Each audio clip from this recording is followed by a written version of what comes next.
Welcome to LabCast, a podcast about the medical laboratory science profession, brought to you by MedLab Convo. To get notified once we drop an episode, you can do well to subscribe to all our social media platforms at MedLab Convo. For questions, feedbacks, and shout-outs, you can do well to send a mail to at medlabconvolabcast@gmail.com. Thank you for listening.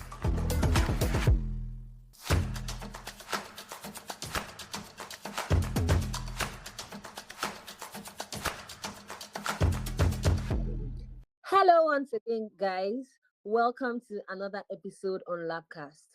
Today we're discussing the matter of point of care testing with the reputable MLS Olaniyi Adigun. If you're wondering who he is, sit tight as we tell you more about this reputable Mr. Olaniyi Abideen Adigun is a medical laboratory scientist, public health researcher, and currently serves as the laboratory manager at Dr. Ogbara Foundation Clinic in Lagos, Nigeria.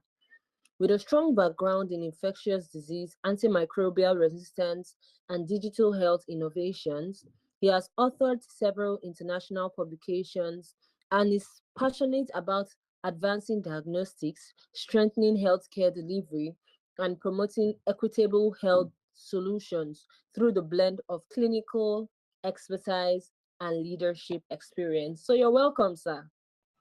Yeah, thank you very much. Hi, everyone. Good evening from here. I'm currently joining the call from Lagos, Nigeria. Aside MLS Olaniyi, we also have my beautiful co-host with me, the one and only JesuTomisin. So you can say hi as well. Hello, everybody. Yes, hello everybody. So let's delve properly into today's topic. Sit tight and grab your popcorn.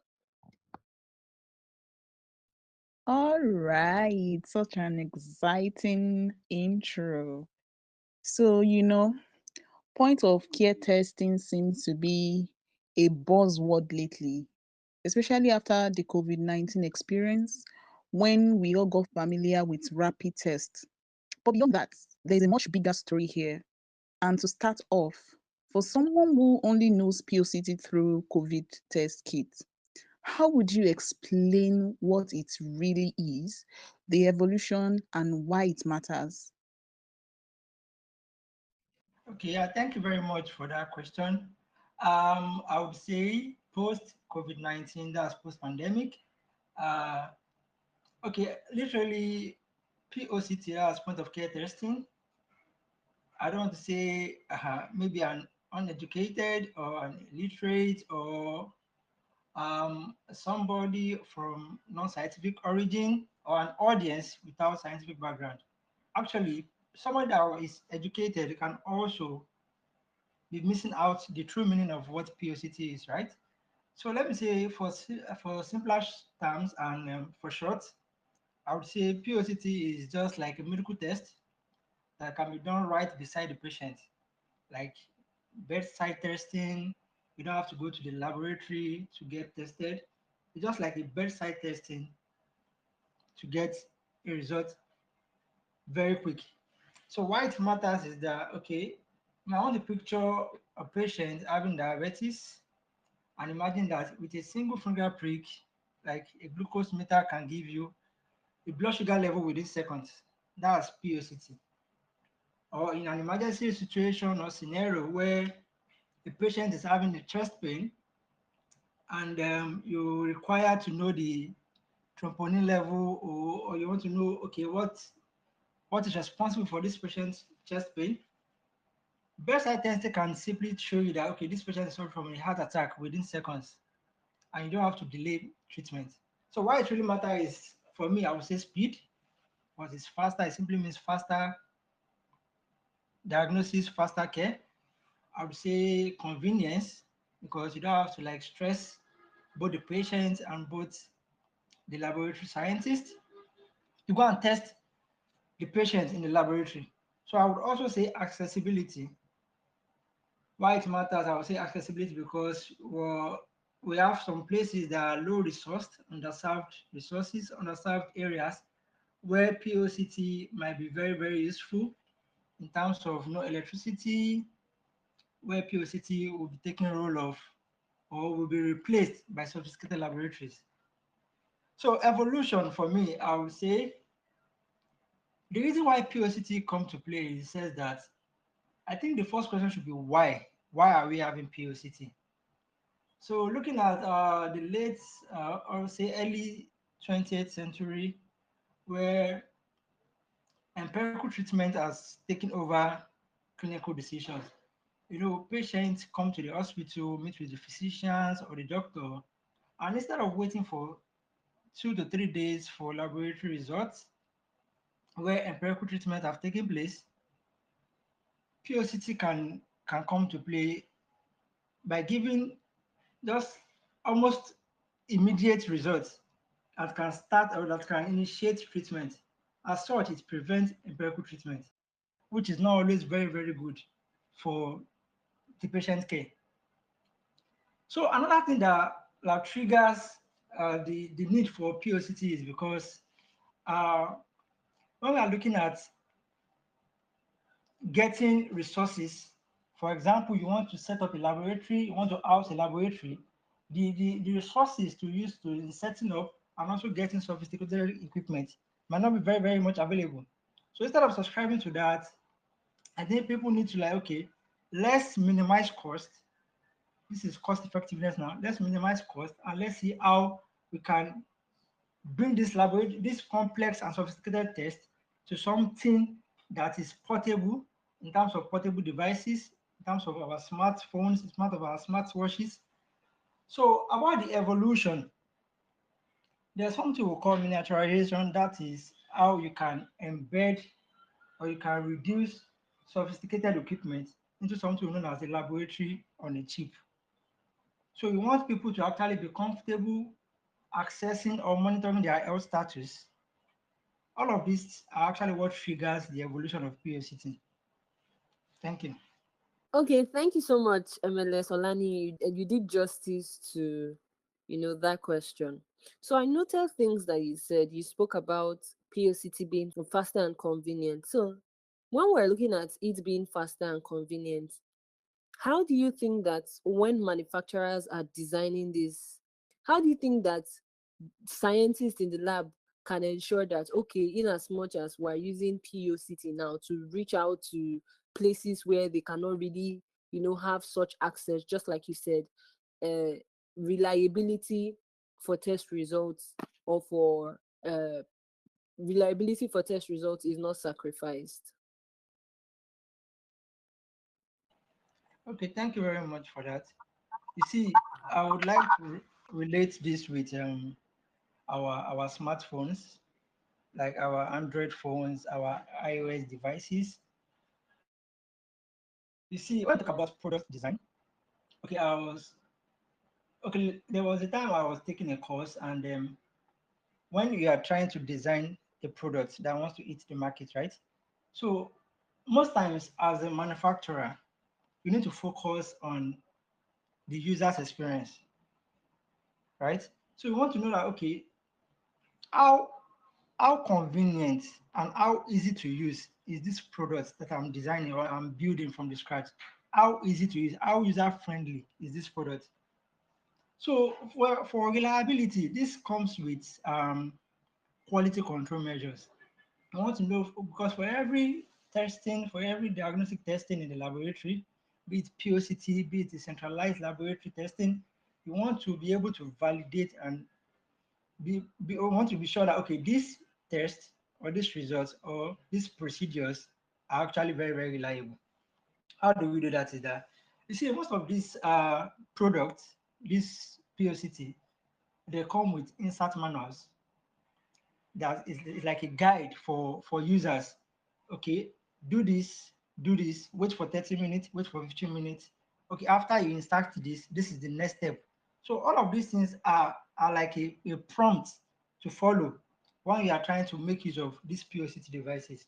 And for reliability, okay, for example, now our pregnancy test kits, our XYZ, our all these test kits, that are paper-based or cassette-based or test devices, most times the manufacturer have embedded in these devices a control line.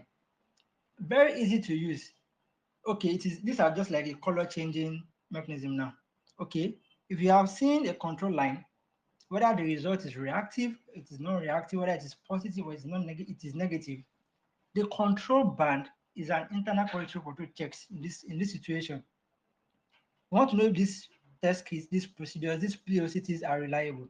The control band must be visible following the manufacturer guidelines time. If the control band is not visible following the testing, then it is an invalid testing or invalid result.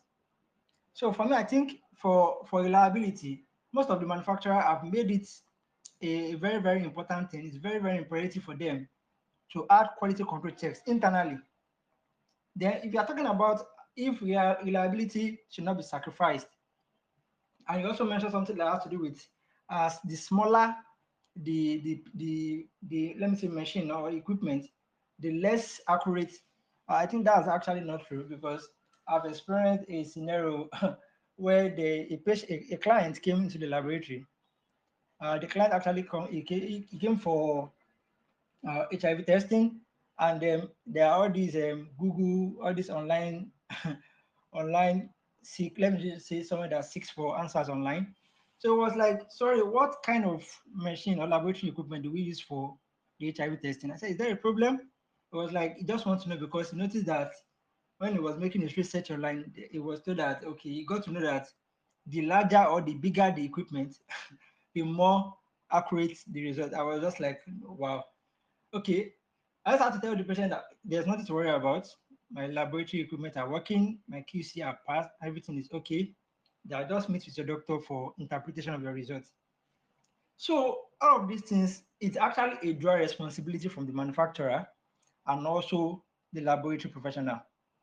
Why do I say the dual responsibility is because for the manufacturer, you must try as much as you can if you want to compete with fellow competitors in the market, you must try as much as you can to make sure that your product, your POCT, is reliable, irrespective of the sizes or the size. It must be reliable in the sense that you try as much as possible to incorporate the control bands. If it's a qualitative test, you must try as much as possible to show that okay, that product is having an insert manual. Then for this other side of the coin from the laboratory professional is that for every new product or for every first time usage of a particular product or a POCT, one must run an internal quality control check, whether with a known positive sample or a known negative sample, that one must have used with a centralized lab. Okay, for example, now I bring a POCT into the laboratory to run maybe HIV or to run maybe PSA. I must be able to use like the normal testing, the normal laboratory testing to see that okay, let me like compare the result between this POCT and also between the normal traditional laboratory testing. Thank you. Yeah, that's so amazing. That's really amazing. I can remember a saying that goes back then that no control, no conclusion. So whatever lab test we are doing and there is no control to it, that test is somewhat not reliable enough. Now, building the device is one thing, but making sure it reaches the right hands is another challenge, especially in Nigeria where supply chain can be very tough. And when we think about rural communities where resources are actually thin, how do we make sure POCTs isn't just a city solution, but truly improves access everywhere?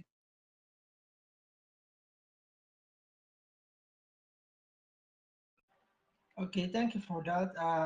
I think this is actually a known factor or a known a known consideration in Nigeria. Nigeria is regarded as one of the low middle income countries, right?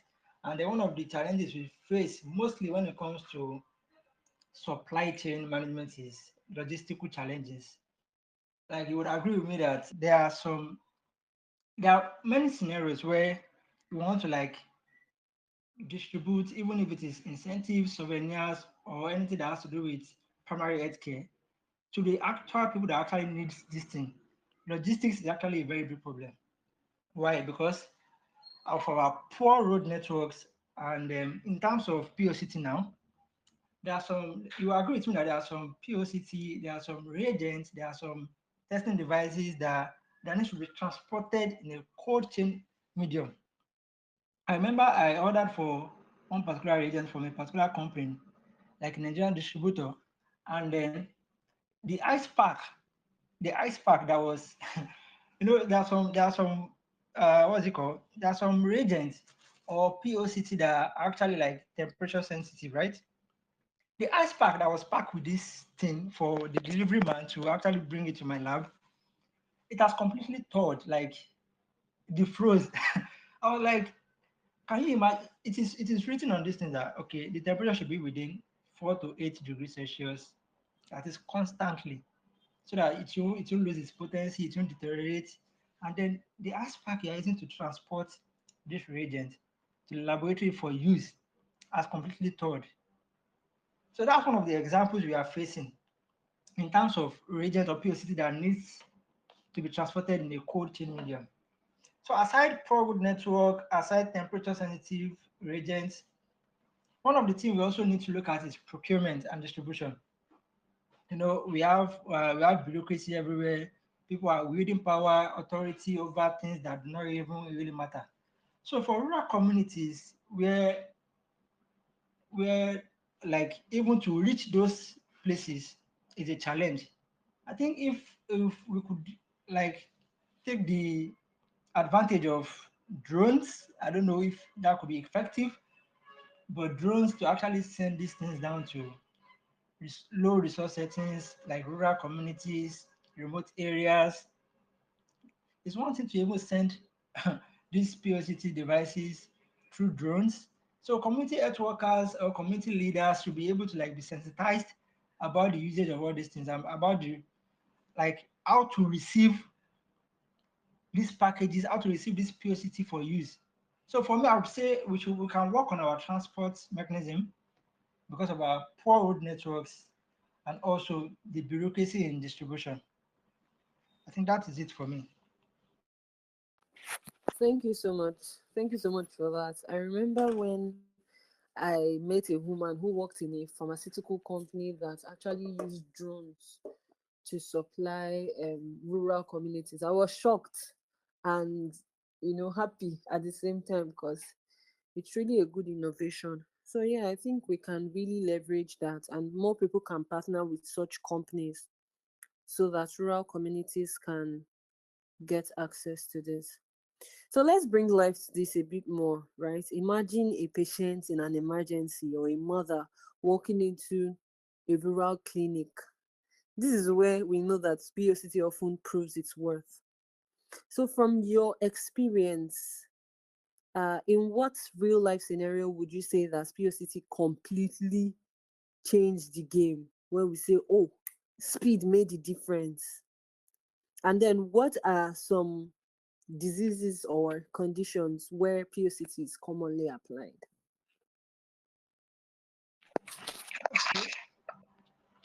Actually, for if I get your question right, I would say for diagnosis, for patient care, I've not actually like experienced like a very like a life scenario. But what I would say is that the thing I've experienced POCT actually pull. Okay, I remember serving at the Nigerian Defense Academy, where like cadets are being trained as they tend to become the future Nigerian soldiers and officers. So there is this program, like cadets are actually like students on training both academically and then physical stuff like that. So on the long run, after their 5 years or whatever, they become officers and then soldiers, depending on the mode of entry, right? So there was a scenario where I think certain number of cadets were shortlisted, and it was very fun that night. I was on duty, no, I was on call duty, and these cadets were like 15 in numbers, if I could remember vividly, and There were, we have this sedentary lifestyle that it is common among people, and we found some traces of these things happening in cadets. And then one of the ways to checkmate these people is actually to do drug testing. So, and that was the first time actually I was seeing a POCT. It's just like a panel of tests, like a 12 test embedded in one panel. When you say lab on a chip, it's actually very, very true. It was my first time seeing like 12 tests, 12 drugs, sorry, hard drugs embedded on a panel of tests. So these cadets were like 15, and they were trying to like reduce their numbers to maybe like 5, and to be sponsored to, I think, UK. There's this military academy in the UK, like Sandhurst, where just like an advanced training. When you do very well in the cadet and they want like a promotion, it adds to your badge or to your credit, whatever. Like so, so these people came in and we collected their blood sample. Surprisingly, all of them were actually like negative to the hard drugs. Like we tested for metformin, cocaine, all these barbiturates. Like I was very, very surprised that within 15 minutes, like you get your results. You know if okay, this patient is on hard drugs, 12 different hard drugs, depending on their classes now. So I think that was a POCT I witnessed how it was actually very, very fast, because the decision making from the commander then, I think it was within, okay, let's say they came this evening and they were to like decide on who is going tomorrow. So imagine you are taking 15 samples from this cadet and you are running through the normal traditional diagnostic testing, where you have to like take your time, mix reagents, pipettes, and all that. You see, I feel POCT in terms of speed, convenience, and accessibility, I think it's top notch for me.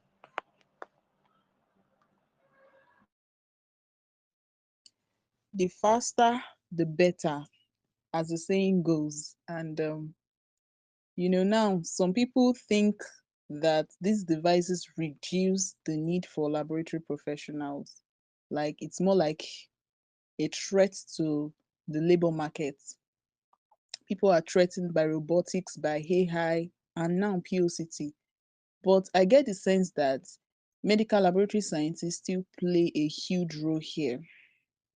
So, can you elaborate on the roles of medical laboratory scientists as it pertains to POCT?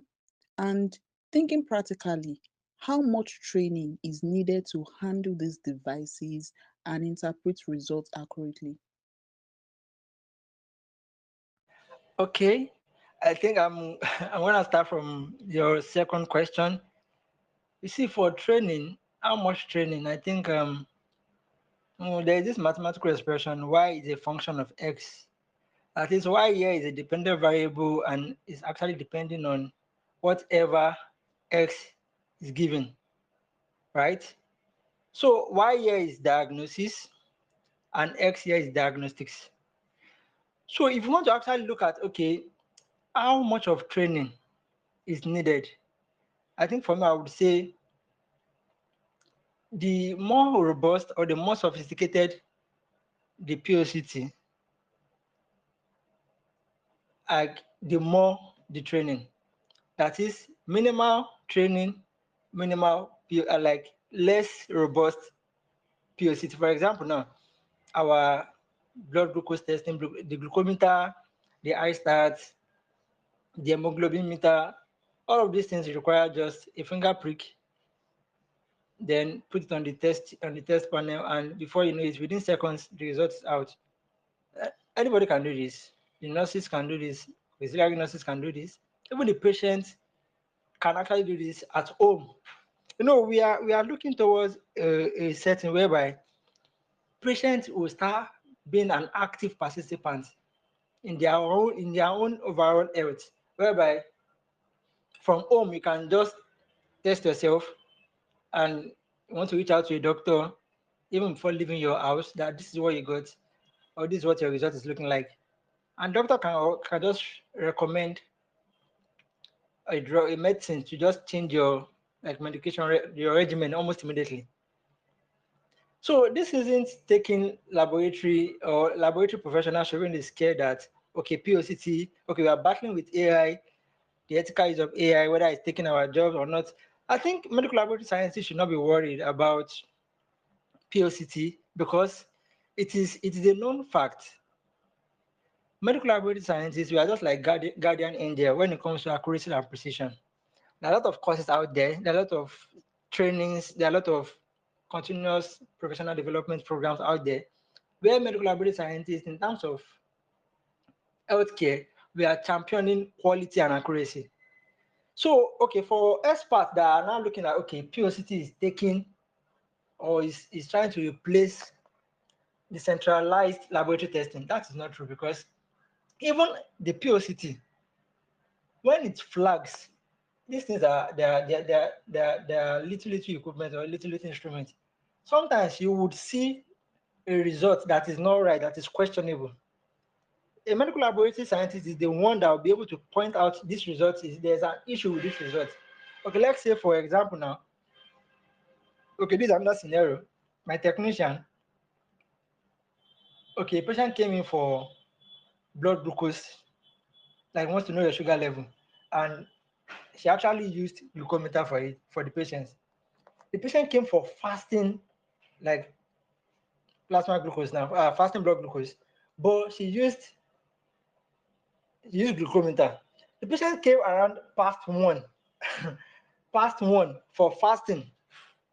So when I got to the lab, she was not like, okay, a patient came earlier for fasting blood glucose, and then the result is I think she said something that has to do with 80 milligram per dl, and I was like, okay, I could not really picture what really happened that day, but the patient was happy that the sugar level has dropped. But I was like, no, that's the wrong time of collection or wrong time of sampling because the person that actually has done the result somewhere else and result was higher than what he got with us. I was like, if you want to do fasting, you should have, were you even like were you prepared? Okay, what was the last time you ate the preceding day? None of that was done to that patient. But surprisingly, the patient was happy that the result, the blood glucose level has dropped. Meanwhile, they didn't follow the normal protocol. Even that was a POCT. Blood glucometer was a POCT that was used for the patient, but they didn't follow normal protocol because the patient was not informed earlier that okay, there's a certain time you need to fast. Okay, maybe your last meal should be like around 8 o'clock the preceding night. Then come around like 8 to 9 to come and do your fasting. But you came around past one, where you I don't know, like oh, that's not starving. That's even starving. It's not even fasting anymore because you must have like choose up your glucose. You must have taken into consideration non-carbohydrate sources for energy. All of those things can affect the results.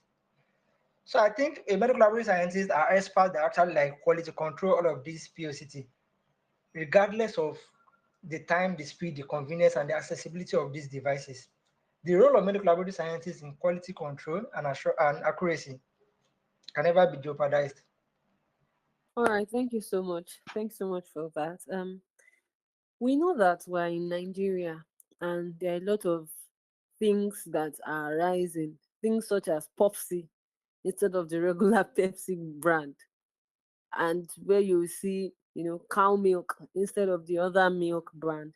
So there's a lot of counterfeit that is going everywhere. And yes, instant results are great, but only if they are reliable. How do you think that we can safeguard against fake or substandard POCT devices? Are there special features to look out for to distinguish original from fake so that we know that people are getting reliable tests and not just getting tests for test reasons? Okay, see, for this, we all have everybody have a role to play in this. It's one thing to produce a very reliable and a very good POCT. It's another thing to actually like to be validated about that POCT. You see, there was this business idea that I had earlier, sometimes last month, where I was thinking that I don't think I've seen in Nigeria any like firm or agency or an organization that is like established based on just validation of equipment and reagents in Nigeria. Like if you want to import equipment, like you need to like pass through my organization. I must have established like authority in the healthcare system whereby you must pass through me for validation. Let me know if this equipment, if this POCT is actually like very good or if it's not fake. I'm not sure. I'm just saying Sir, from my own sir, perspective. are you sharing your business idea? No, Are you sharing your business idea with the no, world? no, they say if you want to share an idea, you must keep a larger percent to yourself. You can still share, but you don't have to share all your you don't have to bring out all your Eh, tools. Yeah. please share it. Share If it I'm with me saying after the episode. Let's make money. that, so that's for that. So for that question, I think agencies like NAFDAC should actually like step up aside drug testing, aside all of these things. If not NAFDAC, maybe agency like NAFDAC can come on board and enforce like stricter regulations to importing. We want to like enforce strict regulations to import goods or import POCT. And aside that, there must be like a post-market surveillance. Okay, when this thing has entered the market, we want to like okay, there's this thing that MLSN is doing currently, starting with Delta State. We want to just like it's just like a wielding. We want to shun quackery in medical laboratory practice. So agencies like this can come on board. We want to like eradicate any form of counterfeit, any form of fake POCT in the market. How do we do this? Okay, okay. Another thing is that we can link this to like the drugs we buy, the medicine we buy from pharmacy now. There's some I don't know, but for me, I've seen some antibiotics whereby before you can use such antibiotics, you see like a scratch card, like a pin, like you could test to the manufacturer for authenticity, like for authentication, or maybe a number you could call. So I think for all these manufacturers, aside cards that comes with, aside barcodes that comes with all of this POCT, there could be like a QR code, like a scanner that you can just with your phone, with your cam scanner, with even your camera, you can just scan this code and wait for feedbacks to know actually if this is actually very authentic or not. And I think healthcare providers too, or people that are local distributors in Nigeria, there should be like an association whereby they can share with each other the new product coming to the market for verification. How reputable is this product instead of just buying from grey markets? I think that's the best way to actually like curb or eradicate counterfeit POCT in the market. Thank you. That's so intelligent and so fascinating. That's powerful. Now, looking ahead, POCT feels like it's only just getting started, especially as healthcare becomes more personalized and tech driven. And say in the next decade or 5 years' time, what innovation or breakthroughs in POCT excite you the most, particularly for Africa and Nigeria's healthcare systems? Okay, I think since the world is actually like moving, they say if you are not moving, don't be left behind. So I think since the advent of artificial intelligence, although for me I still feel very very confident that it can never override human intelligence. But then I think we should be very very explorative as well because now, okay, I'm privileged to be the laboratory manager where I'm working, and then I think I played about, let me say, 50 to 60% role in equipment acquisition. And then one thing I've noticed, although some of my equipment are still like close to automation, let me say semi-auto, and some are actually like fully auto. But then we are still battling with one, okay, everybody knows this now. We are still battling with, okay, this particular equipment is just for electrolyte testing, even though there is, okay, I was even surprised that one of the equipment I got came with biosensor. That's POCT. Like initially we used to like bio from the web biomarkers and sensor, like you can actually pick any reading, any analyte from a mixture. and convert it to electrical display you can see from your screen. So all of these devices, they are still test specific. One of the things that actually excites me, so I will not divert from the question, is that I envision in the next 5 years and in 10 years time, where like with a single drop of blood and with a single lab on a chip or very sophisticated POCT, one can have like series of assays from HIV testing, hepatitis, syphilis, hemoglobin values.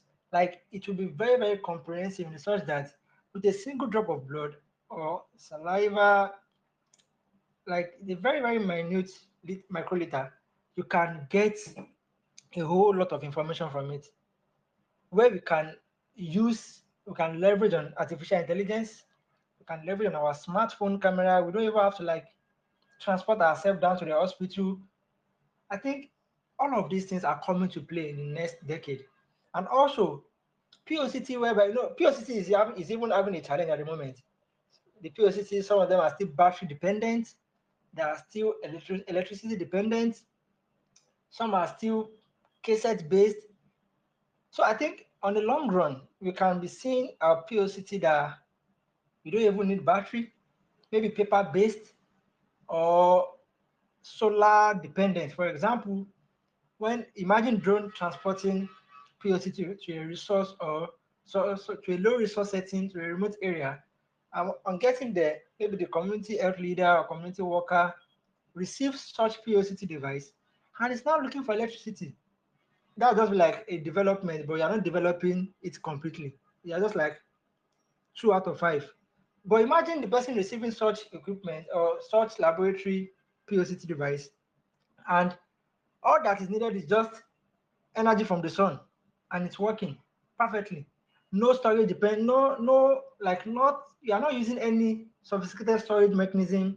Just put it on the on the surface, and nothing is going to happen to your POCT device, and can last for a very longer time. I think that's kind of picture I've imagined on my head that that's where POCT is driving us. Thank you. Thank you so much. Thank you so much. I really enjoyed that reply. Reminds me of my facility. There's like a fridge or like fridge and freezer, solar fridge and freezer. So they have to keep vaccines and they don't really have to rely on light. So the fridge and freezer is always on 24/7. So we'll be going into our this or that segment where you choose either or. So rapid kit test or tube test, which would you prefer? Okay, I would definitely choose rapid over tube test. Oh, oh, Yeah. my chief, sir. I would definitely Lancet choose or needle and syringe? Lancet, please, because the ultimate aim of every healthcare delivery system is to reduce as much as pain to your client or to your patient. So I'll choose Lancet. Okay. COVID-19 kit or hepatitis B profile kit? Um, hepatitis B profile kit. Why though? For me, it's hepatitis B profile kit because I can easily get just in contrast to the hepatitis B surface antigen, which is a single test, I can get 5 different like parameter from it. I get my envelope, my core, my total surface antibody and antigen. So I think it's still that's the goal where you can have a single blood or a drop of blood and you can get many things from it. My chief.